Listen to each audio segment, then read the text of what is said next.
Good afternoon, everyone. My name is Don Parkinson, and I'm a senior consultation specialist with Atkins Realis. Today, we are continuing our series of live stream topics on the Northern Road Link project as it moves through the provincial environmental assessment and federal impact assessment processes. The topics we are covering parallel our project activities, so we hope these will help our viewers and listeners better understand the project and provide input along the way. With me today is actually, I have no co host this week. I'm flying solo again. So bear with me and let's get started. We've got a really interesting topic today. A topic that's probably not really well known. We're going to talk about the visual environment study plan that we're undertaking as part of the environmental and impact assessments. So this should be pretty an interesting topic.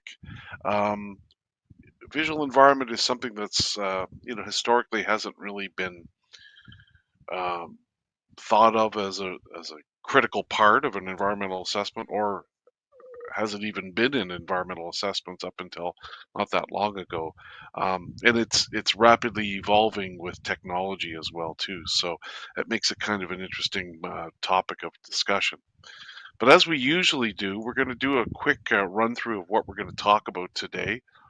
And we're going to start off with our usual project background to get everyone up to speed on the project, what it's about, where it came from. Then we're going to talk about valued components and indicators associated with the visual environment study plan. We're going to look at assessment boundaries, both spatial and temporal.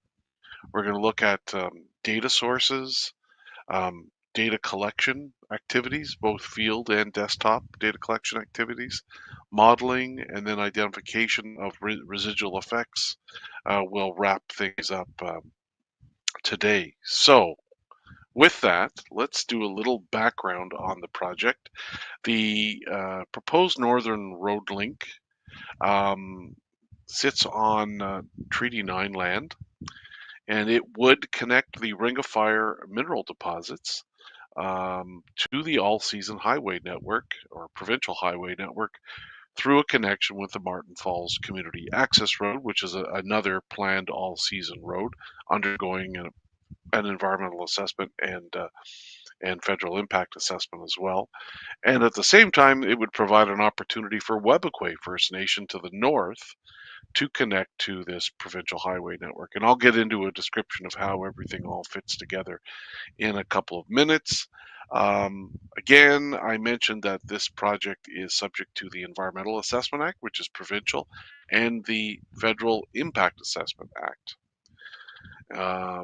One of the most interesting things about this project is that the proponents are actually First Nations, Martin Falls First Nation and Webequie First Nation. And these are both remote communities located approximately 500 kilometers north of Thunder Bay. Again, both of these communities only have road access during the winter months and only for a very limited period of time, typically now around 4 to 6 weeks. So it's a very narrow window for getting goods into the community at low cost. Otherwise, they have to be transported in by air, which is extremely expensive, as we all know. There have been a number of studies looking at transportation corridors to the River Fire through this same area. Finally, in 2020, on the province of Ontario, Martin Falls First Nation and Webequie First Nation agreed to work together and conduct a provincial environmental assessment, which later became a federal impact assessment as well. So in terms of how all these three all-season road projects fit together, we have the planned Webequie Supply Road north, which extends from Webequie Airport southeast and to what's called the McFalls Lake area, which is sort of the heart of the Ring of Fire east of the Muckatai River. And then it would connect with the planned northern end of the Northern Road Link Road, which would then run south and connect with the Martin Falls Community Access Road, which would then travel south, extend south, connecting to a series of upgraded resource roads, which would then ultimately connect with the provincial highway network. So um, these projects were all initiated at different times for different purposes, starting with the Webequie Supply Road, then the Martin Falls Community Access Road, and then finally the Northern Road Link um, project.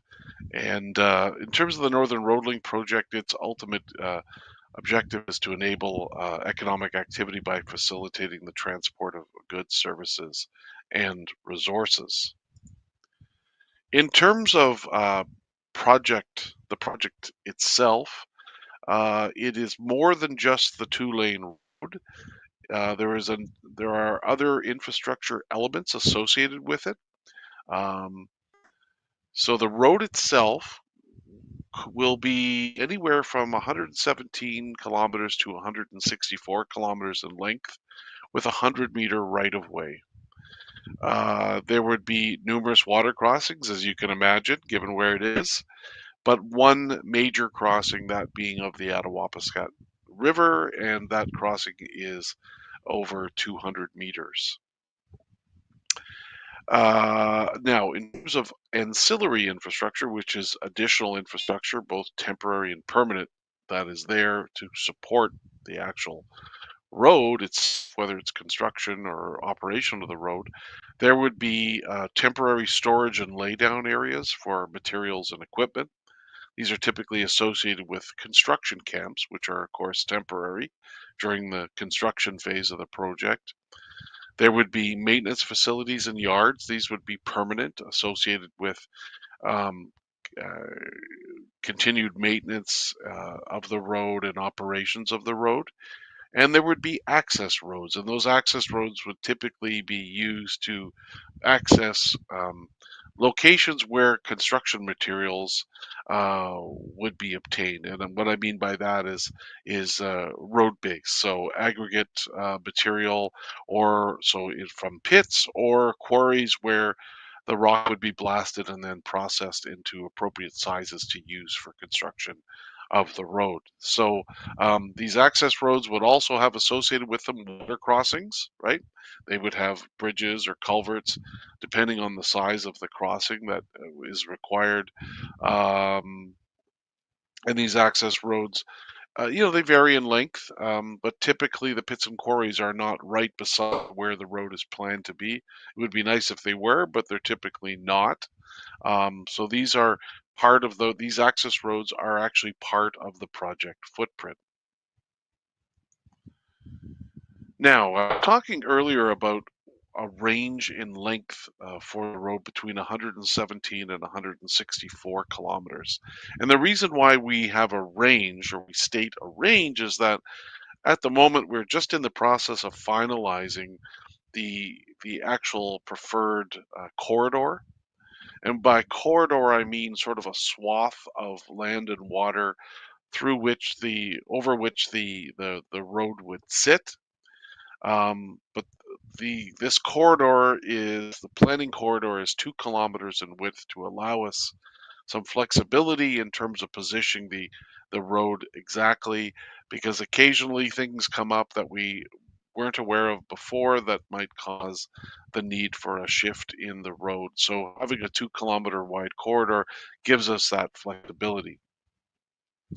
So as you can probably see on the map on the screen, there are various alternatives, segment alternatives at different locations along the route.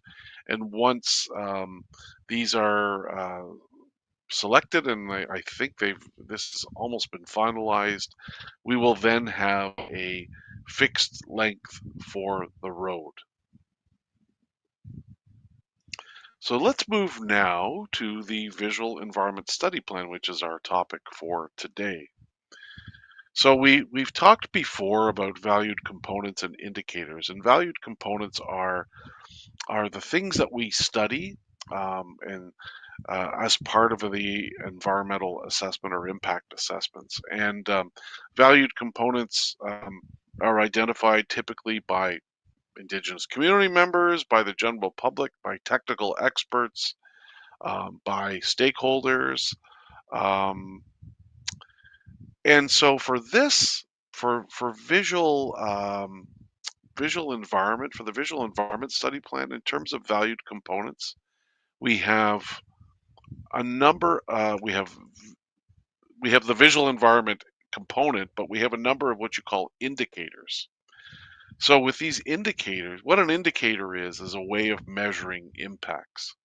So the indicators for the visual environment valued component are include visual contrast or character. So you may ask, well, what is that? Well, um, so for example, if a view it's a very beautiful view, like a very scenic view, if the question is would the project, if constructed, alter that view, that visual character?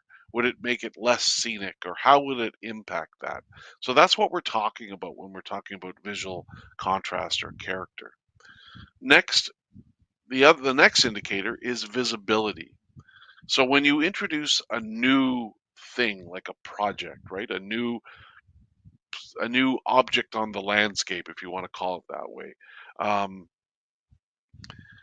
the where the question is how visible is that? Especially in relation to important things that, for example, community members may have identified, certain viewpoints. Maybe the view from a very sacred location um, has now changed because because of the project. So that's what we're talking about when it comes to visibility. How visible is the project from certain key viewpoints? And then finally, another indicator is visual sensitivity. So that's the sensitivity of the landscape uh, of view sheds. So landscape sensitivity of the view sheds. Um, so that we use this indicator, this measuring tool, to determine if by introducing the project into or onto the landscape has a negative effect on a site that is important to people. So that's what we talk about when we talk about visual sensitivity. Let's move down now to talk about visual environment, or the assessment boundaries. So we have both spatial and temporal assessment boundaries. And I've talked a bit about this before, but it doesn't hurt to bring it up again. So we have three sort of general assessment boundaries when it comes to the spatial boundaries. The first is the project footprint, which is the 100-meter right of way that I was talking about before for the preferred route. And then it added to that is areas of ancillary infrastructure. So that gives us the overall sort of footprint of the project. Now, we don't have all of these areas finalized. So, for example, we don't have the pits and quarries that we are going to use either temporarily or permanently for the project identified yet. So that means that access roads haven't been identified yet. Um, so the full footprint hasn't been identified, but the footprint is what's underneath the project, right? So the actual like amount of land that is occupied by installing or building the project. Direct physical disturbance from project activities is another way to put it. And then we have the local study area. Um, where you have, so the geographic extent of the local study area is 2 kilometers from the edge of the project footprint. So we take the project footprint, we add 2 kilometers all the way around it, and then that gives us sort of a what you call a localized visual assessment. Um, and so that's sort of the next level of study area. And then finally, we have the regional study area, which is up to 8 kilometers from the project footprint. And then it's been identified that in this area, because it's relatively flat, extremely flat in some cases, beyond 8 kilometers, it's you can't see anything else. It's not visible just because of how low the land is. Also known as modest topography. And so in a regional study area, there's potentially very little level of detail and contrast um, from after a project has been built or installed. Let's now talk a bit about temporal assessment boundaries. And when we use the word temporal, what we're talking about is time. So when it comes to the visual environment study plan, we basically are looking at two things. We're looking at the construction phase, which will range from anywhere from 3 to 10 years. And those are all the activities associated with the development of the road and all the infrastructure. And then once the construction is completed, you move into the operations phase. And the operations phase is everything to do with the operation and maintenance of the road and all the permanent, what you call ancillary or additional infrastructure that supports the road. And so they arbitrarily there is just a duration of 75 years that's applied to the operations phase. That's considered to be sort of the arbitrary or just sort of um, self-decided lifespan of any road. Obviously, it can be extended by performing maintenance and upgrades to the road as required. Um, and the thing is with this project, there isn't another phase beyond operations, which would be decommissioning. Decommissioning means basically removing the infrastructure and restoring it back to the way it was before. Well, the idea is that this road would be permanent and it would not be decommissioned or removed. Decommissioning is a word you might see when it comes to, mining activities or where if the mine is now complete, there's there's decommissioning, there's restoration of the mine restoration. Um, but in this case, when you're talking about linear infrastructure that's critical, like a road like this, the idea is that it would be sort of continuing to live on, for years and years. In terms of data sources, there's for the study plan, there's a lot of different data sources because visual environment encapsulates a lot of different things. It involves a lot of different things. Of course, Indigenous knowledge, Indigenous land and resource use information is a huge part of that. Regulatory databases, so like government databases that contain information that might be helpful. So species at risk information in terms of where they are from studies as well. We use aerial photography and satellite imagery to get an idea of the environment and to help build simulations as well too. Um, we have GIS databases, various GIS pieces of mapping information, different layers of mapping information that are used together to help create scenes, meaning help sort of portray the visual environment before and after construction of infrastructure. Academic literature, any studies that have been conducted, these are often used as data sources. Again, information from regulatory agencies or other stakeholders, special interest groups, etc., who may have conducted studies. We look at other projects like MFCAR, the Martin Falls Community Access Road, or the Webequie Supply Road, because they may have information and likely do have information that's helpful and provides context for our project, the Northern Road Link project. MECP, so Ministry of Environment, data on parks, campsites, trails, canoe routes, etc. Very important to understand, where these are because they're considered important piece of information in terms of assessing impacts on visual environment. And then non-traditional based sources showing cultural and recreational land use, trails, canoe routes, etc. All that kind of information. Recreational areas are really important to know to see if we might installation of the project or construction of the project might impact those experiences. In terms of data collection, field and desktop data collection, from the field we identify what you call sensitive receptor locations. So these might be river crossings or water bodies or cultural resources or recreational resources. We identify these and we use these as part of our desktop analysis to see if these areas, these receptor locations might be impacted by the project. And typically we'll take photos of these locations and get an idea of exactly where they are and and what and describe them in as much detail as possible. And then from a desktop point of view, um, we would look at, again, those data sources I was talking about earlier. Tools like geographic information systems are used to compile spatial information and paint that picture of the study area. Um, and then we conduct baseline studies. Um, we integrate that information, get it, especially if we get it into spatial format.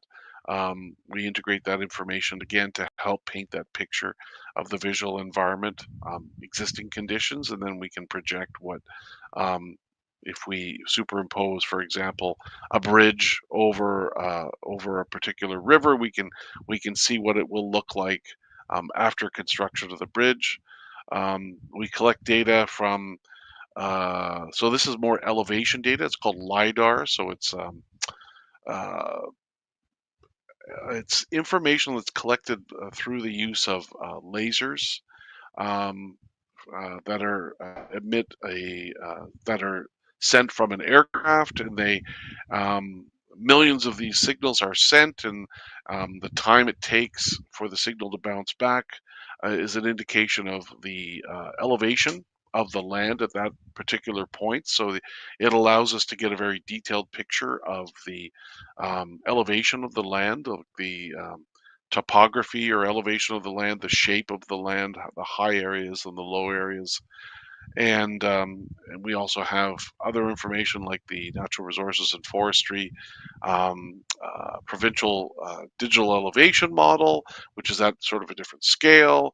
But all this helps us sort of develop and create those scenes so we can identify what current conditions are and then superimpose new structures or the project or elements of the project or the entire project over these scenes that we've created. And this next slide, we conduct some modeling as well as part of the visual environment study plan, where we identify locations. So you'll see here the image on the left, we have two observers, and then we identify using these models of the shape of the land, of the height of the land, we're able to identify what areas can be seen from each location. So you can see observer one and observer two, and then the areas that each of those observers can see, and which areas can be seen by both observers. So we do that to sort of that's a visibility analysis, right? Where we're identifying how visible, for example, is the project from these different locations, and those observer locations could be key areas that are important to community members. And then finally, we look at identification of residual effects. And the question is, what do we mean by residual effects? Um, Residual effects are effects left over after applying mitigations, ways of reducing impacts. So we look at those effects, and then we characterize them, we describe them, right? So we find out their direction. Is it a positive, negative?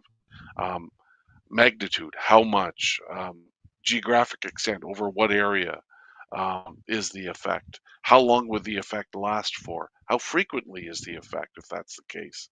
Is it reversible, the effect? Um, how likely is it, are these residual effects to happen?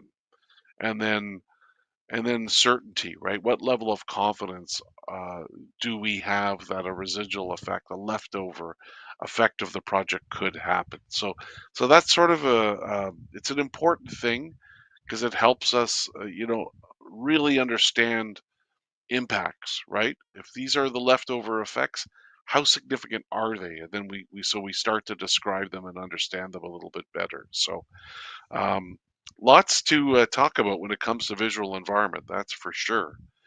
And we have run out of time, so that wraps up today's discussion of the Visual Environment Study Plan. We hope it was helpful, and we hope it encourages you to join us again next week when we discuss the Cumulative Effects Study Plan. Don't forget to keep in touch with our project team members via the contact information available on our website, northernroadlink.ca. Miigwech, and make sure to look out for project updates on social media and our website. Miigwech, and see you soon.